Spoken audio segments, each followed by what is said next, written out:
I downloaded every free mod map for Ark Survival Ascended, nearly 70 maps, and I tested every single one of them in order to find the top 10 best maps for this video.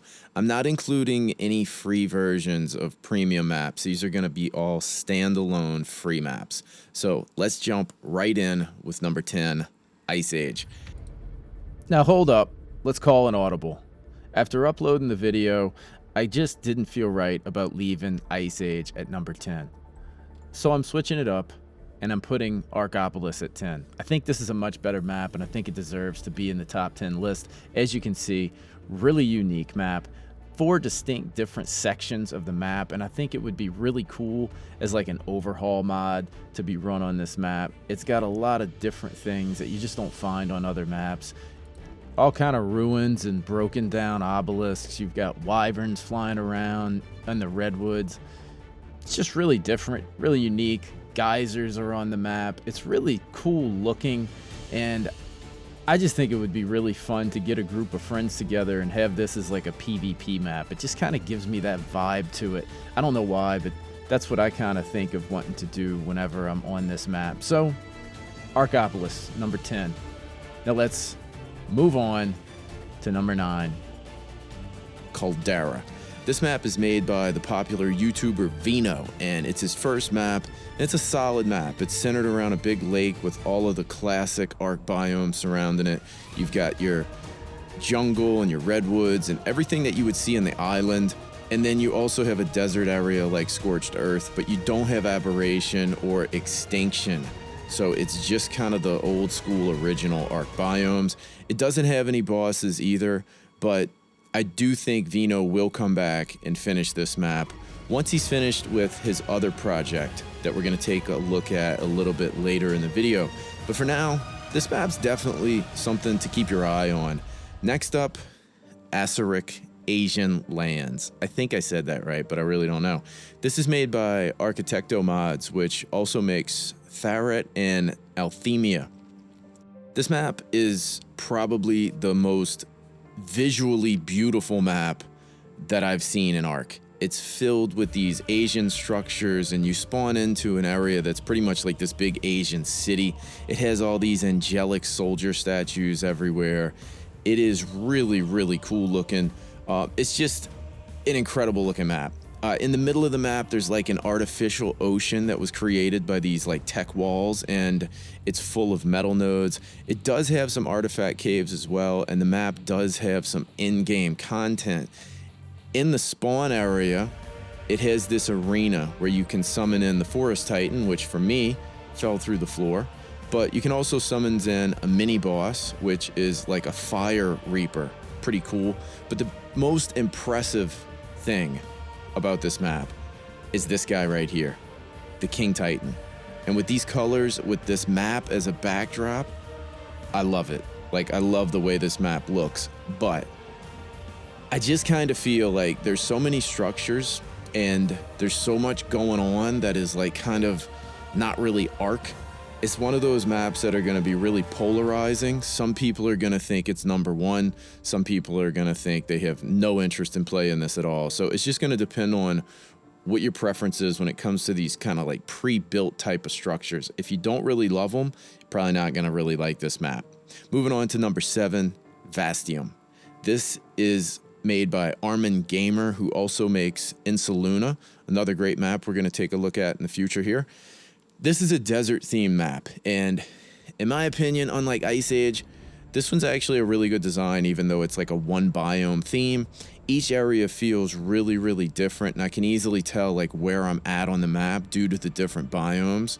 But my favorite thing about Vastium are all these caverns and canyon areas that they really let you kind of get away from the open desert, and it kind of breaks up that boredom of just a pure desert map.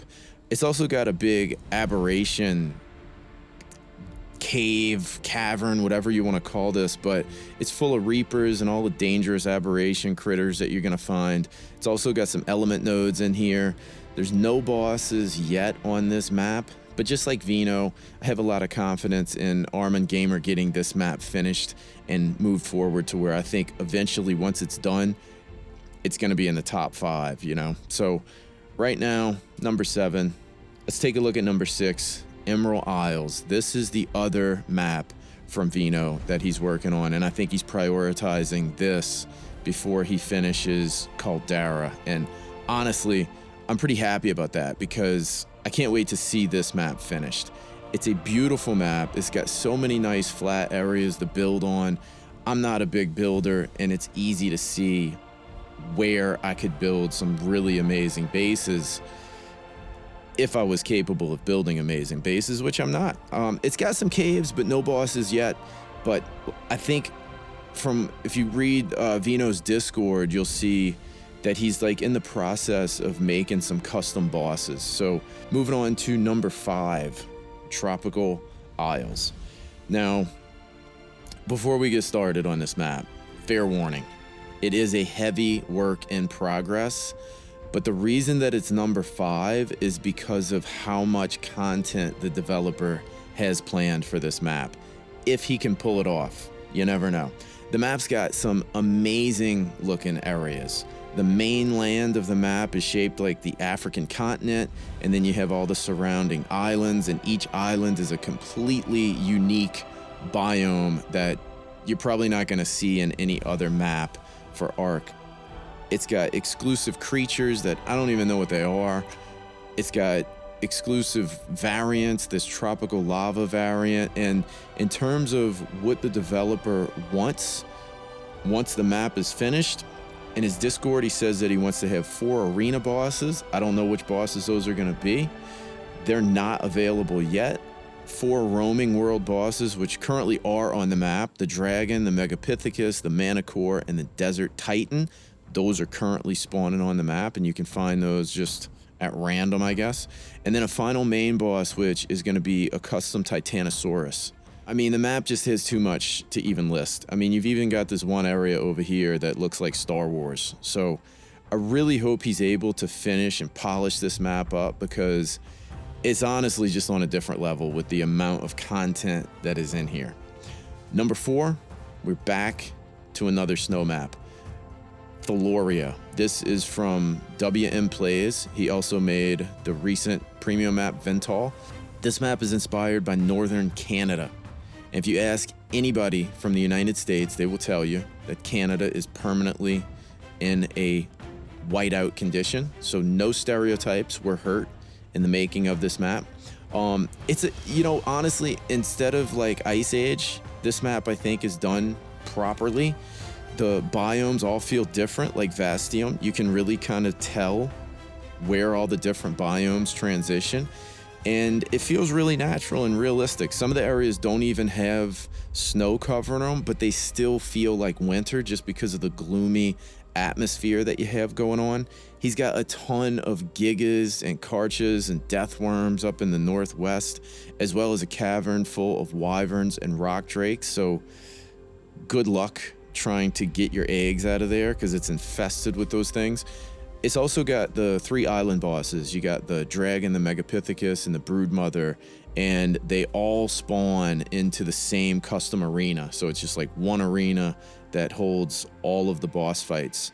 And then you've got 3 artifact caves, and each artifact cave will give you the full set of artifacts for each given boss, depending on the cave, right? So it makes it pretty convenient for that. Number 3, one of my favorites, Amissa. This map used to be my number 1 map, but it's recently been passed up for me personally. This is where probably all these maps, a lot of it is just going to come down to your personal opinion and preferences. This is a huge map. It's got all the Ark biomes. It's got an Extinction Island. It has an Aberration Island. It has some Aberration assets mixed in some of the redwoods.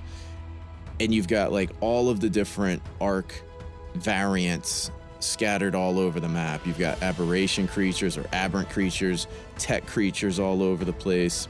You also have some exclusive Amissa creatures. There's a companion mod that brings the Amissa Wyvern to this map.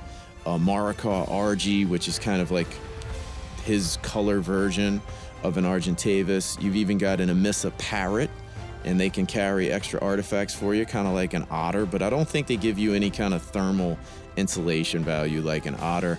And then you have the island bosses. You've got the Broodmother, the Dragon, the Megapithecus, and you have the Manticore, and each one of these bosses has its own custom arena, as well as the 3 Titans, Desert, Forest, and Ice Titan are on this map. And tons of artifact caves. You've got a bunch of artifact caves that are really, really good caves on the level of like the island. You also have in the pyramids, you've got some caves or, I don't know, tunnels that you go through, and there's even mummies that you have to beat to get the artifacts, and then a bunch of like sky dungeons. Now moving on to number 2. This is a brand new map, Epiphany. This map might seem a little mid at first. Y'all might think I'm stupid for putting it number 2, but it offers something that no other map offers, which is explorer notes from a previous survivor of this arc.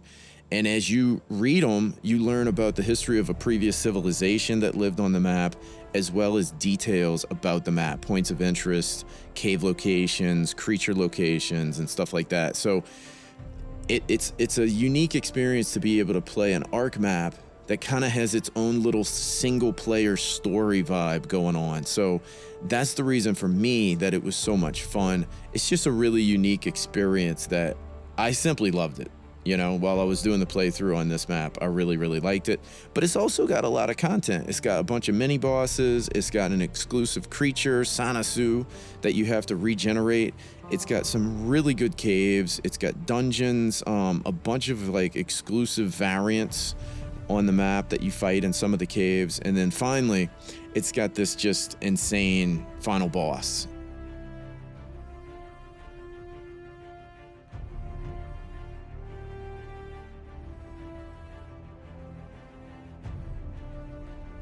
But finally, we're at number 1, Insuluna. I briefly mentioned this one earlier when I was talking about Vastium. This looks like just kind of a typical map at first. It looks kind of like the island or something like that, but it's not at all. This map has its own custom ocean boss, which I'm such a huge fan of that. Anything that expands your reason to go in the oceans, I really, really like. It's also got the island bosses, but it has 2 extra difficulty levels to the bosses. As you can see here, this is the max level, the Molten Dragon, and it spawns in wyverns instead of Dimorphs and Pterodons. So this thing is going to be way harder to beat this entire map. Everything about this map is going to be pretty extreme. It has an amazing underground area. Huge, huge underground caverns that really, it almost makes you feel like you're playing 2 different maps. And the Aberration area feels like Aberration. Some of the previous maps, like some other maps, you'll see an Aberration zone, and it just kind of feels like some Aberration area placed into the map, you know? This map truly feels like I'm in Aberration. I kind of kept finding more and more areas the more I explored. All kind of bioluminescent areas. It's just incredible. But here's the thing that I love the most. This guy right here. I was at the Blue Obelisk, and I see these little eyes looking out of a little bunker. And he was just staring at me like a sex predator in a toy store. And so I went over and approached, like you would a sex predator in a toy store. And I found that there's this trader, this mysterious trader, and you trade different resources to get notes that give you the cave locations for all the artifact caves. This is such an awesome feature. It enables you to truly be able to do a blind playthrough. No need to go look up stuff on YouTube or Google where the artifact cave locations are. You can just immerse yourself into this map and enjoy exploring without feeling like you're just aimlessly wasting your time searching for artifact caves. And at the end of the night, you might have found 1 and you got like 12 more to go. So I just wish there was more maps that did stuff like that. And Epiphany kind of does it, and this map really, really does it like perfectly in my opinion. Some of the caves have mini bosses that you'll have to beat to get the artifacts.